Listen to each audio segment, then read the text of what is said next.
રાજકોટમાં હું નીકળ્યો ને તો એક બાપ દીકરો બાજતા હતા. મેં કીધું શું છે? તો એ છોકરાનો બાપ કે ધીરુભાઈ કે નહીં? કીધું હા. મને કે આ મારો દીકરો છે મગન, એનું હક પણ નક્કી કરવાનું છે, તો એ કે કાલ મારે જોવા જવું.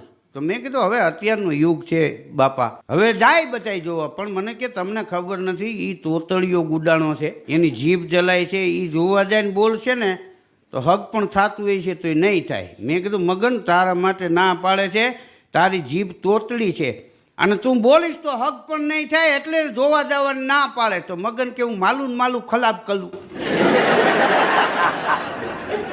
હું જોવા જાઉં મને હલફ કરી લે તો મગનો મળી જાય, બાકી બોલે નહીં. બાકી જોવા જવું પડે, આ લોકો બટકાવી દે. તો મેં કીધું હવે એને જવા દો. હા, એક બેન પાણીપુરી ખાવા ગયા ને તે ઓલમાં બધું ઓલું નાખે ને પાણી, તે બેન ખીજાણા, એ ભાઈ આમાં કેમ પાણી ન નાખ્યું? હું નહીં પૈસા આપું. તક બેન એ ડીસું ધોયેલું છે.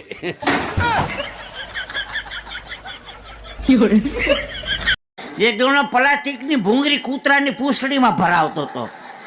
મેં કીધું ભૂંગળી ભરાવે પૂંછડી સીધી ન થાય. મને કે પૂંછડી નહીં, ભૂંગળી વાકી કરવી છે.